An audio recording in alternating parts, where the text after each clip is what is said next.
Buenas noches, profe. Nosotras somos Sara Castillo y Mary Bernal y vamos a hacer la presentación de la práctica número 1 de la lectiva Biomecánica Computacional.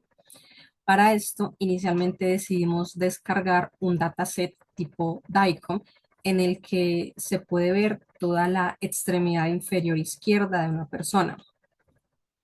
Esto con el propósito de que necesitábamos completamente tener el hueso de la tibia para el implante que vamos a utilizar más adelante. Entonces, como primer paso, importamos toda esta información. Luego vamos al módulo de Crop Volume para segmentar esa región de interés y reducir el gasto computacional. Seleccionamos la zona de interés en los tres planos. Visualizamos esos tres planos en la zona donde tenemos como tal el 3D. Y luego de eso, entonces cambiamos de módulo y vamos a el de segmentación o al de Segment Editor. Y a partir de esto, entonces agregamos dos segmentos. El primer segmento para la tibia y el segundo segmento para la zona que lo rodea, que este ya más adelante vendría a ser eliminado. Después de esto decidimos definir el umbral o el thresholding. Este con un valor de aproximadamente 209 en adelante. Después de esto lo usamos para enmascarar o restringir las zonas que vamos a pintar. Pintamos la tibia, pintamos la otra zona que vamos a eliminar eventualmente, pero esto solo lo vamos a pintar en el plano sagital, que es este que tengo aquí, que se puede ver aquí a la derecha en la parte inferior de la pantalla. Y luego como tal vamos a pintar solo uno de los dos segmentos en el plano coronal, en este caso la tibia. Y ya cuando aplicamos Grow from Seeds, este nos va a permitir que se pinten las zonas correspondientes.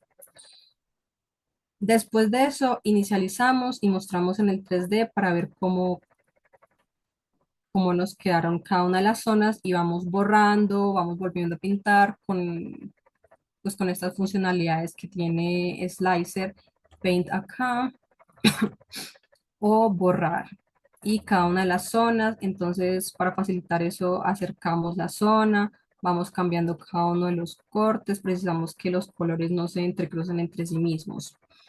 Después de eso, cuando ya tenemos la zona perfecta en la zona 3D, vamos a, vamos a suavizar. Entonces, buscamos el menú para realizar como tal el suavizado, que es en Smoothing. Y recordamos utilizar Join Smoothing, aplicamos y ya después de eso vendría como tal exportar la parte estadística. En este caso, nosotros fuimos a un menú que era Quantification y acá en Segment Statistics buscábamos nuestra zona de interés y sacábamos entonces la parte estadística. Eso nos exportaba esta tabla que podemos ver en la parte inferior, en donde digamos que lo más importante es que nos muestra el valor HU promedio. Ese valor HU promedio como que no nos parecía suficiente información, entonces decidimos en este corte o en este plano coronal buscar diferentes valores en la zona cortical y en la zona trabecular. Aquí en la zona izquierda inferior podemos ver en negrilla el número de HU y entre los paréntesis las tres coordenadas de los tres planos, o pues las tres coordenadas que haya en el punto. Seguido de eso, entonces nosotros decidimos tener un documento como tal para compilar esta información del valor HU.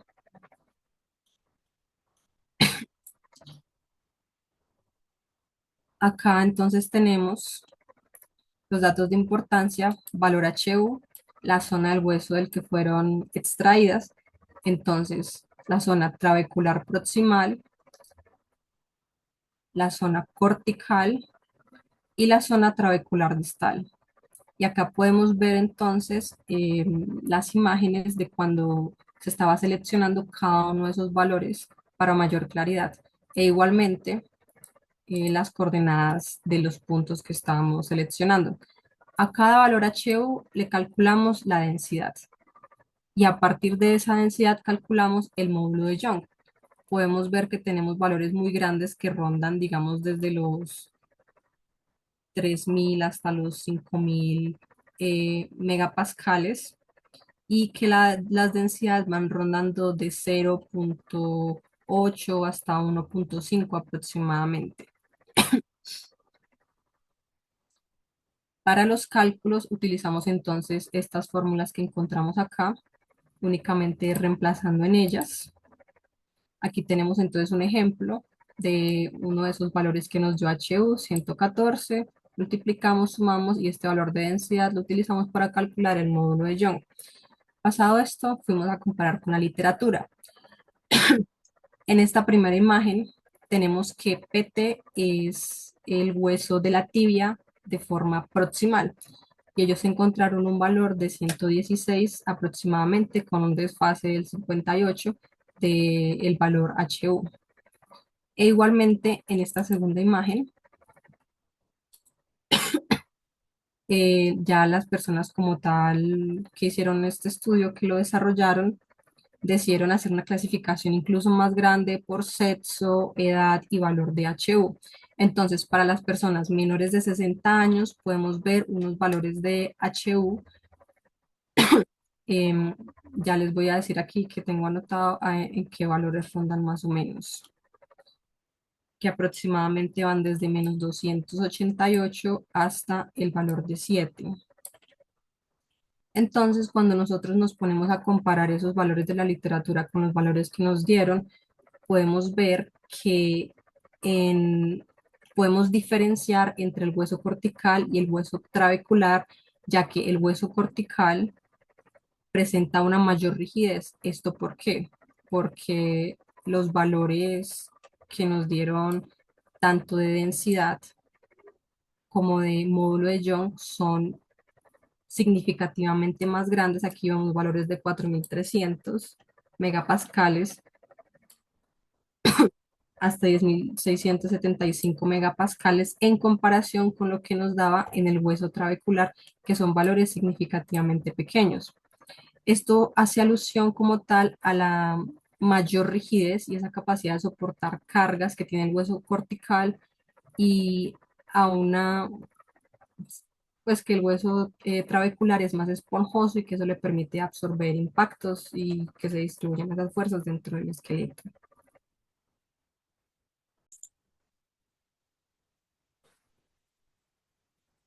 Luego de obtener el segmento de la tibia en 3D Slicer, entonces abrimos el archivo en Mesh Mixer y lo primero que hacemos es en Análisis, Inspector, una autorreparación.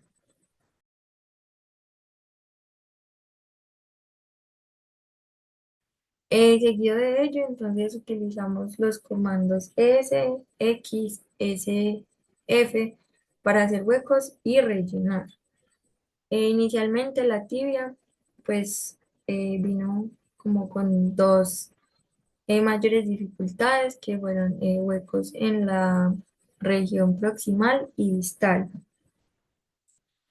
Entonces, principalmente se utilizaron herramientas para esculpir, eh, drag para jalar material, ya que pues esas zonas estaban huecas, y pinch permitía pulir, hacer algunas regiones de material más pequeñas y también me permitió unir caras o material para poder rellenar ese hueco.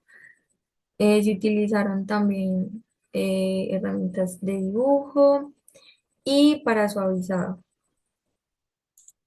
Eh, Como tal, lo que se buscó en esa parte era no perder como la morfología de la tibia, específicamente lo que era la tuberosidad de la tibia el cóndilo lateral y medial. Em, pues aquí en esta imagen podemos ver, específicamente hablo de esta tuberosidad y pues los dos cóndilos buscamos conservarlos lo mayor posible.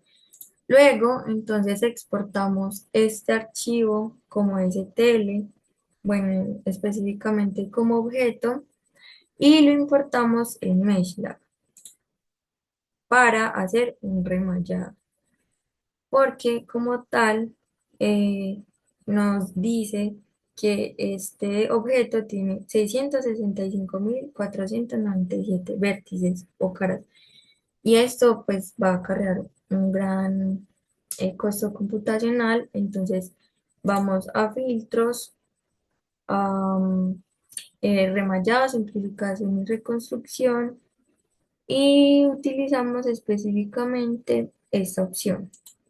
Aquí, como vemos, hay demasiadas caras y las vamos a reducir a 8.000. Y vamos a preservar la topología. Aplicamos y vamos a ver cómo cambia la malla de ese objeto.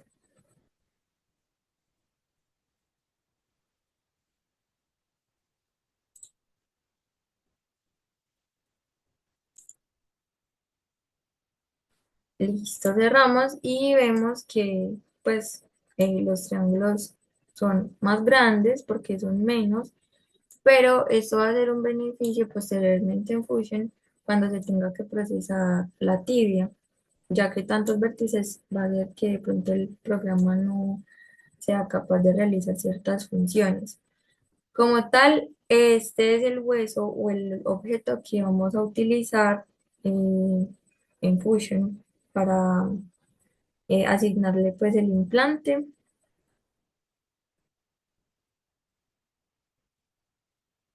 Y entonces ya mi compañera pues seguiría con esta parte. Adicionalmente, pues una parte importante que nos faltó mencionar, son las dimensiones. Las tomamos en 3D Slicer, ¿cierto? Con esa herramienta para medir. Tomamos los dos puntos entre los cuales queremos medir la distancia, y este hueso pues mide aproximadamente 34 centímetros. Em, el hueso pues ya viene con unas dimensiones adecuadas. Sin embargo en Fusion pues se hace un escalado para que las dimensiones sean más cercanas a, digamos, a esa talla promedio que en la literatura encontramos de 38,42 centímetros. Y la otra dimensión pues sería como este diámetro, eh, que realmente ese diámetro se ve modificado porque en función se realiza posteriormente un espesor. Entonces realmente buscamos descuidar la dimensión de la tibia, y ya entonces mi compañera pues, seguiría pues con el procesamiento en Fusion. Bueno, ahora este es el dispositivo que vamos a implantar en la tibia. Este es un clavo intramedular tibial. Se utiliza pues principalmente para unión de fracturas, ya que permite pues una fijación y también permite una osteosíntesis pues entre los huesos. Está compuesto como tal de este clavo, y les voy a mostrar aquí cada uno de los componentes. Entonces, como tal, ese sería el clavo, ¿cierto? Que estaría en toda la región de la médula, y consta pues en este caso de 4 tornillos para hacer la fijación o el bloqueo, y de un stopper que lo que hace es como limitar esa compresión. Como tal, pues puede variar la cantidad de tornillos y también la configuración que se utilice de acuerdo a la necesidad. En nuestro caso, pues solamente vamos a utilizar los 4 tornillos, el stopper y el clavo. Em, este implante funciona como una férula y tiene 3 puntos de contacto, ¿cierto? Un punto en la entrada, que sería en esta zona, en esta región de la médula, que es como la región más estrecha de la médula, y la parte más distal, que sería pues esta parte trabecular. Eh, Como tal, el implante tiene un ángulo. eh, a ver, yo lo busco aquí. Presenta un ángulo y ese ángulo permite estabilidad rotatoria. Ahora en Fusion vamos a importar el objeto del clavo intramedular, sus respectivos tornillos y el topper. Además de que vamos a importar la malla de pues, nuestro hueso tibia, que ya habíamos con Mesh Mixer arreglado toda la zona sin perder como tal la morfología. Una vez acá, desde la zona en la que importamos nuestro clavo, vamos a verificar cómo se debería ver a través de una radiografía para poder posicionar como tal con el ángulo más preciso este clavo y sus respectivos tornillos.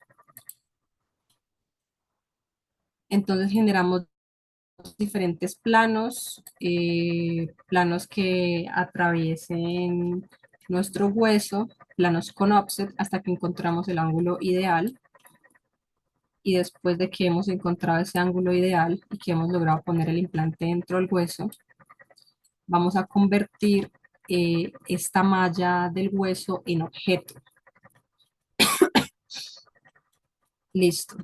Después de eso, vamos a realizarle un grosor. Para esto, entonces vamos a la parte del menú de modificar, seleccionamos vaciado y le agregamos un grosor en la parte interior, en la parte interna de 5 milímetros. Una vez logrado esto, ya podemos como tal posicionar, terminar de posicionar nuestro clavo internamente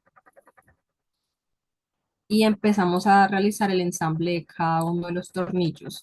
Para esto entonces utilizamos la funcionalidad de ensamblar, unión, seleccionamos la cara que queremos alinear, en este caso vendría a ser la cabeza como tal del tornillo, con el cilindro que se encuentra, con el cilindro que se encuentra como tal dentro de nuestro implante, para que queden alineados y ya a partir de ese ensamble se puede movilizar en ese eje para sacar o introducir el tornillo dependiendo de la visibilidad. Para esto entonces nos guiamos como tal de el hueso y vamos mirando cómo vamos introduciendo cada uno de ellos. Y realizamos exactamente lo mismo con el topper. Una vez ensamblado todo, nos disponemos a realizar la resta de los dos objetos. Para eso vamos a ir como tal a modificar, combinar y aquí entonces le damos la opción de restar los elementos. Seleccionamos cada uno de los tornillos, el e-topper, el implante y como segundo objeto el hueso.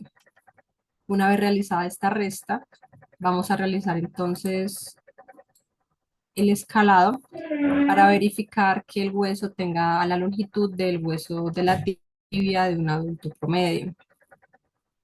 En este caso, entonces, usamos un escalado de 1.067. Vamos aquí al menú modificar, le damos escalado, seleccionamos la cara que queremos o el objeto que queremos escalar, que en este caso vendría a ser el conjunto en total, hueso, clavo y los tornillos. Una vez hecho esto, alguno de los tornillos se nos va a movilizar o a mover en una dirección errónea, por lo que volvemos a realizar el ensamble con las herramientas ya mostradas anteriormente.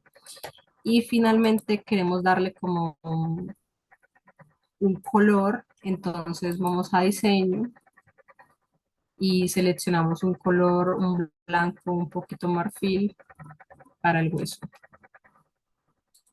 a renderizar. Perdón.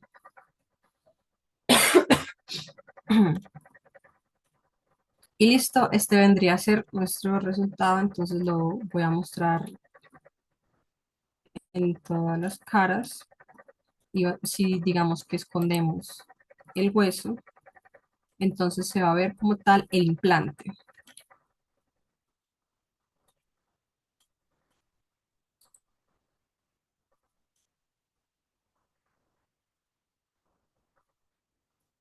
Listo, muchas gracias.